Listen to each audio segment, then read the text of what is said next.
What's going on, guys? Welcome back. We got Ned back in the channel. It's been a while. It's been over a month. How you doing, man? Hey man, how's it going? It's good seeing you. Good catching up. I'm glad to do some more videos. Yep, likewise. So today it's something that I've been looking into for a while. It's a little bit intimidating, but I did get a um, thumbs up from a seller that they're open to seller financing. And I've never done seller financing before. The closest I got to it was when I asked the seller of the property that I just closed on. I asked them if they were open to seller financing, and they said yes. However, they wanted a very large down payment, so that fell through. So this deal that I'm looking at, I haven't made an offer or anything. I just asked if they're open to seller financing, and they said yes, depending on the terms.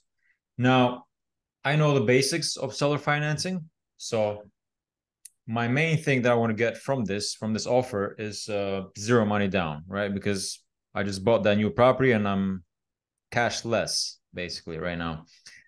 So that's what I'm gonna propose. That's what I'm gonna offer. I'm gonna maybe say 6% interest rate. The rates are almost 8 right now for me. It would be 8 if I went the traditional route, maybe 7.5. So maybe I'll say 6, 30-year fixed, Well, 5-year, maybe well, 7 year balloon do you payment. know do you know if they have a mortgage? I believe they do not have a mortgage. However, I'm not sure. I'm not sure. I can take a look at it while we Do you while we have like talk here. But prop stream or something like that to check? no, I just go in the city records, and it Okay. just shows there. Well, you can't really tell exactly there if they have a mortgage or not, but you can tell if they paid, like sometimes it says they paid $0, which means it was like transferred, or it's like through a trust or something. So I can look at the property, but so it's listed for 300K. It's 2 units. One unit is a 4 bedroom, and the other is a 3 bedroom. The 3 bedroom is paying 1,300, which is way below market. Section 8 itself would pay 1,800 for that unit, and the other unit is they've gotten an eviction notice because they have a bunch of animals in that unit. I don't know if you saw my latest short there. If you guys want to see that, you can go check out the short. But it's a short with all the animals you could think of. There's birds, there's rabbits, there's rats, and these are pets inside this unit. I'm guessing that's why this person was served an eviction notice. But it looks like that unit is going to be vacant when it's delivered, and I can get about 1,800 Section 8 with that as well, which means Uh-huh. that if it's fixed up somewhat, I can get a little bit more than 1,800 for both units. So what I want to know now is, how do I approach this seller finance offer, right? I don't really know where to start. I know the basics. I can have, like I said before, 6%, zero money down, 30-year fixed with like a 5 to 7 year balloon payment. But that's all I really know. What else? What else can I do here? You have any ideas? Well, I'm not really a seller finance guy. I haven't personally done seller financing, but I have done and my realtor is constantly I am a realtor in New Orleans with Berkshire, but I really just have my license with my realtor so that I can not bother him because he knows I'd look at 100 deals before I even put an offer in on one. So Mhm. he's like, I don't want to deal with you. Got it. But Okay, just hold um, that thought real quick. I just searched for the records. So it seems like in the year 1992, a person with the same last name as the current owner, which probably is like a father or something, right? Sold it for or bought it for 67,000, and then the current owner bought it in 2012, which is 20 years ago, for $0, which means it's very likely that they have no mortgage on it. interesting. Well, that gives you a lot more flexibility if that's Mhm. true. Yeah. And I'm guessing And that's why they accepted a seller finance, or they're willing to accept a seller finance offer. They said depending on the terms, of course. yeah, yeah. Um, so you would just basically try and set the mortgage up to where you would cash flow. Hmm. Um, So that's where my this is where my question is, right? okay. So what I was If getting it's zero to money is down, yeah, go ahead. what I was getting to is in my office, I'm people kind of laugh when I put an offer in on something because they're like, oh, let me see how weird it is this time. um, and I get away with a lot of very strange things as far as structure goes because I follow a few simple rules. Hmm. One of them is the weirder and more creative I get, the less play I have, or the more I have to give them on price. So, for example, I've gone 10, 15%, or in some cases 20% over asking, uh, just because it gave me extreme flexibility on acquisition. Hmm. So, for example, on one deal, I think asking price was 950 and I offered 1.1 with the requirement that they finish um, upgrading and altering and improving all of the other units Hmm. before I close to the standard that they had built the one because they did a unit and then they rented it to prove, hey, look, this is what rents would be. And Yeah. I was like, great, do that three more times. And they agreed to it. Okay. But I made my offer contingent and I put things in there. And I don't know. I honestly, in this case, I don't know why the seller signed it because I wouldn't have signed it. Mhm. But he said, oh, okay. And then my offer was contingent that it appraised. And if it didn't appraise, I got my full deposit back. And Appraised to what you were to what I was offering? offering. Okay. If it didn't appraise to exactly what I was offering or more, um, And that would be after they fix those three other units, right? yes. Okay. So I basically turned the seller into a contractor. Hmm. And the only reason the seller was willing to do that was because I found out he was in a 1031 and he needed time. And so it spread the timeline out to, and I was careful to make it to where the deal worked well for him. And he got a price above what he thought he was going to get. He got the time flexibility he wanted. I went way out of my way to make everything in that deal work for him, and it ended up appraising for way more than than it cost him to do it, and way more than I ended up buying it for. Hmm. Because the guy owned a bunch of properties, had his own team, and effectively owned a construction company, but was floating the salary anyway, so it didn't cost him anything to just have his guys go over and do all the work. Yeah. And so I got, brand new building effectively for the price of a used building. Nice. But point being, when you're looking at something like this, do they still want the income? Because Hmm. it sounds like maybe that's like maybe they just don't want to deal with the renters anymore.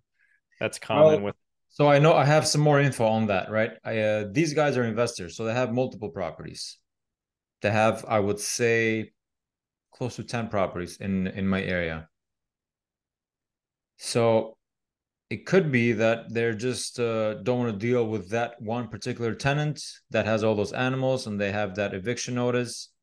Well, how long do evictions take in your state? Is this like a 6 month thing or like Pretty quick. It's pretty quick. pretty quick? With all those animals in there, I'm sure they have good reasons in that eviction notice there. So it could be less than a month that they're out.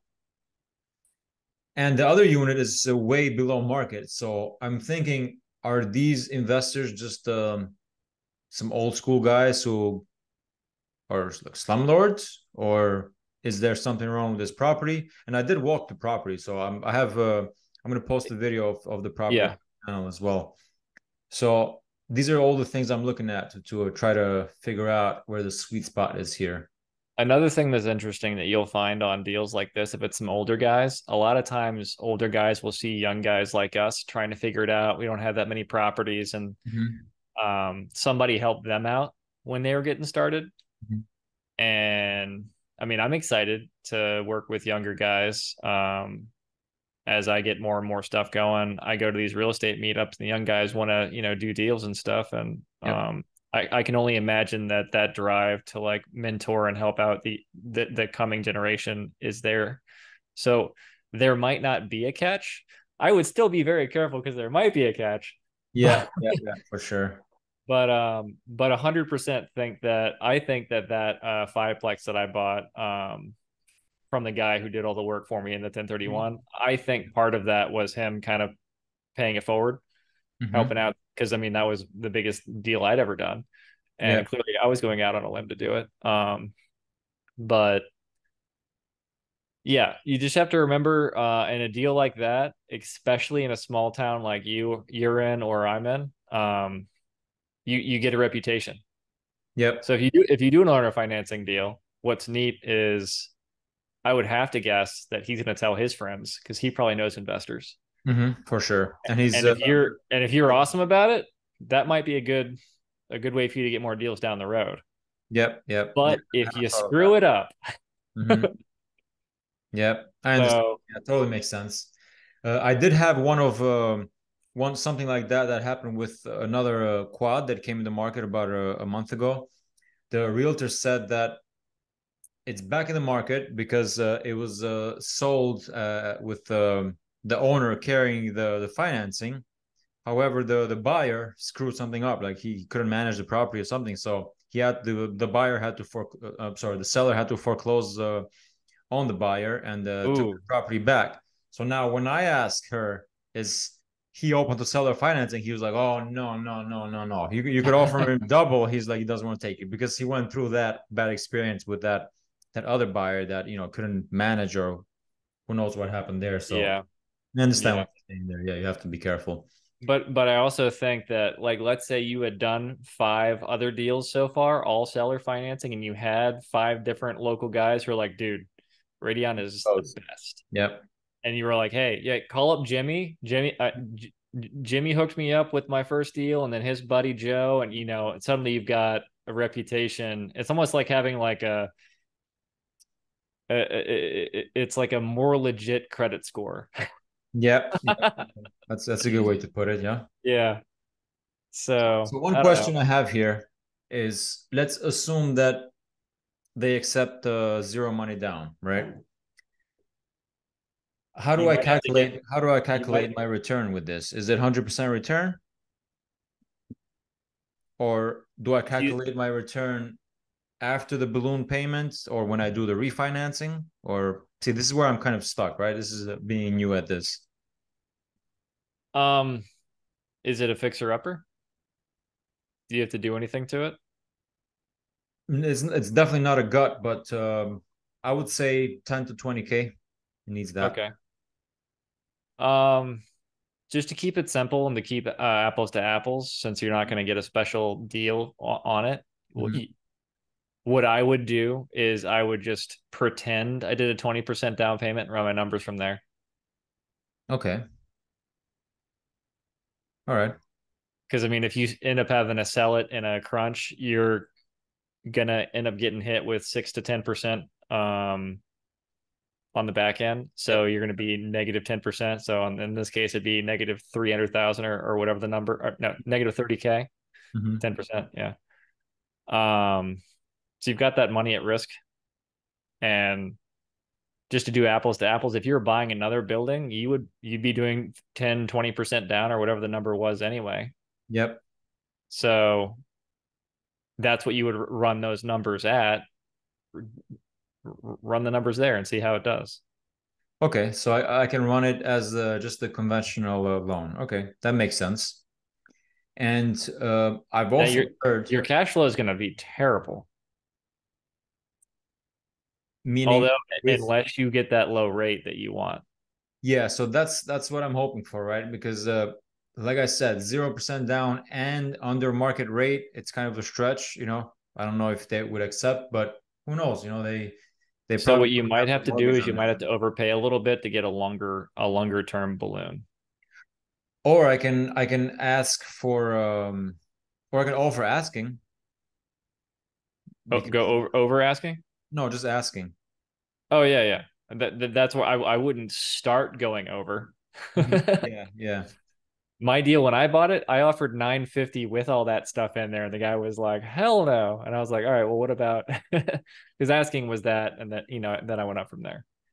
Okay. Um, So what if I push it even more, right? What if I stretch it even more? What if I offer under asking? What if I offer like 20K under? Is that too much to ask, or is it okay to start there? well, Because it's that's like, where your knowledge is going to kick in, because yeah, yeah. is it 2x day average days on market? How long has it been sitting there? Is the market hot and that property's stale? The market is hot. It's been in the market for, I would say, a week, maybe 2 weeks. And Yeah, I was walking the property. There was a lot of people that were looking at it. It was maybe like 10 others. And this is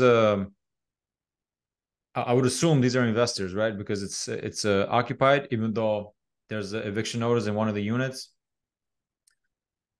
So I would assume these are investors. And when I asked for seller financing or see if they're open to seller financing, they said that well, my agent said that they haven't accepted any offers yet, and they waited a day or two when they came back. Yes, we're open to seller financing depending on terms. So it seems like no one really wants it, but you got to keep the ear on the market and see. yeah. One other Another thing. strategy I've used in the past is, and this is a little more risky with how volatile interest rates are right now, but is leaving a more open-ended offer. So let's say I have a buddy that did this. There was a property, and let's say asking was 300, and he put in an offer for 250, and they said no.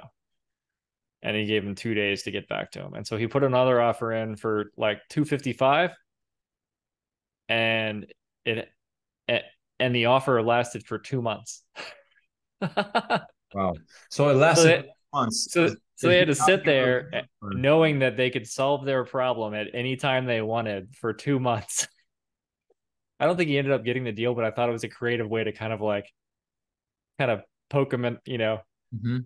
keep him reminded. And then he would send a reminder every week or two. Hey, offer's still there. You still Mhm. have it. See, So I would. So that's a good strategy. I would say I can also try to make two offers, right? One way below asking, conventional, yeah, and then one zero money down, maybe asking, seller yeah, financing. But then again, yeah. I don't have any Yeah. more money, so I think it's gonna Well, be seller if you get a financing. lower enough, if you get a low enough offer, maybe you could bring in a partner. Yeah, that's true. And I have one. I have a cousin of mine that's looking in the same area, and he has cash to burn. So that might be the way that we would do it. Yeah, that way you get whatever y'all agree upon, a I portion of the definitely want deal. to ask Because you more about partnerships because I'm also not too clear on those. But to go back to the seller financing point here, there's another aspect of it that I'm confused about.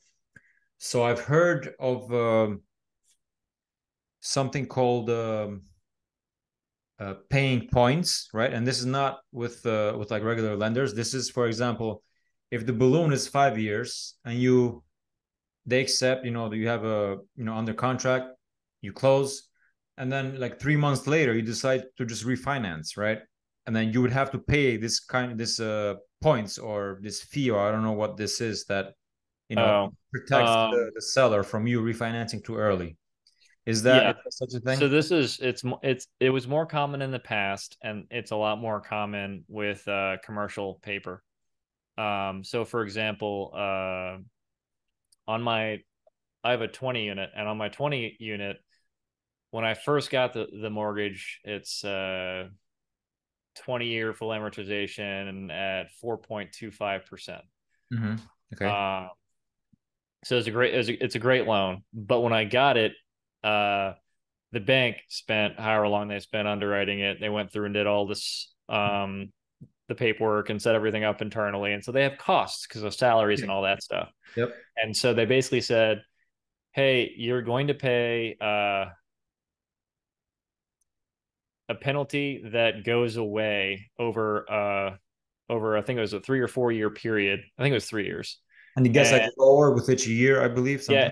yeah, and it was 3 years, and every year a third of the penalty would go away. Got it. And it Okay. was just so that if because they knew if I refied within the first 6 months Yeah. that they would take a hit because even though yeah sure they were making money on the interest, their internal costs were more than they had made on the mortgage so far, so they would end up taking a loss. So those Got penalty points are built in there, and a lot of insurance for the holder of yeah. the that. And I could see someone being a savvy owner financer might put that in there. Like I would put that in there. Mm-hmm. But I Yeah. could see most owner finance people or people willing to owner finance not being savvy enough to want to put a protection like that in there. I understand. Well, these guys are investors, so I'm assuming they at least know something about it, right? Yeah. I guess I guess we'll find out, right? So, all right, cool. I think those are the things that I wasn't too clear on. So I think I will make this offer, zero down. And what do you think of the rate? What if I just say, okay, I'm gonna go a little bit crazy here because I just watched Millennium Mike's latest seller finance deal, right? Go for 4%, man. Do it. 4%. I was thinking 0%. I was thinking just. Zero. Did you see Millennium Mike's latest I, video? I I did not, but that sounds hysterical. So he put well, the property was 20K, and he put like 3K down, and then he's paying the guy $400 for like 10 years with zero interest. That I mean that's like So crazy. it's not quite free, but it's sort of free. Yeah. Yeah. So I mean, these guys being investors, of course, they're gonna probably laugh at that. But yeah, I'm gonna say I could go to four and then maybe go with the asking price. But I guess these are just the knobs that I can turn and see what would make more sense. Yeah, I mean I mean the way I would do it, but is lay out a spreadsheet and then you put in all your variables and you start just, hey, if I change this number, what's it do? And if I change this number, what's it do? And you kind of sit there and fiddle with it. And what you're going to find is that small tweaks here and there can make huge differences in other parts. And once you've Yeah. fiddled with all those variables enough, you're going to start getting fast at it. That's why guys like Cody and Christian and Hmm. Lumberjack Landlord and Yeah. Mike Zuber and all these guys can do a lot of stuff in their head because they've sat there with a spreadsheet. They've done this 4,000 times. And you kind of start to see patterns. So So, it's all about the payment at the end, right? I mean, if it's going to be zero down, it's basically all up to the payment yeah, if in the next I 5 years. mean the only thing I would my gut feeling is that the cash flow will be horrible Hmm. if it cash flows. But if it cash flows and you're into it for $0, and as long as it's going to cover its expenses Hmm. and its repairs and all that stuff, then I mean it's not quite free money because there's risk attached to it. But It's free money I, for the first 2 years, I guess, until I yeah, have finance. Yeah. yeah, or like appliance breaks because a lot of these deals where it's zero down, it's like, oh my god, I make $100 a month, and then a fridge breaks, and it's like you lose a year and a half of profit. Yeah, yeah. Well, I think the cash flow will be more than that, of course, and the rents would need to be raised with for the other unit. But I guess last thing I want to ask for this is that balloon payment. Is 5 years okay? I feel like 5 years is gonna go by really quick, and the rates are gonna be 9 still, and I'll be out of I luck. would, I personally don't like doing stuff shorter than 10. Hmm. And I'm in a position where I have enough properties now to where I could do shorter because I have enough equity in my other stuff to where, let's say the values weren't right, they could just collateralize against another building. But I Hmm. think earlier in your investing career, when you've got less things to cross collateralize and less ways to reduce your risk, I think that's adding risk. That's just not. I I personally I don't like that. But Yeah, yeah. I for think me, 10 years seems for me, 10 years is like that's my minimum. cool.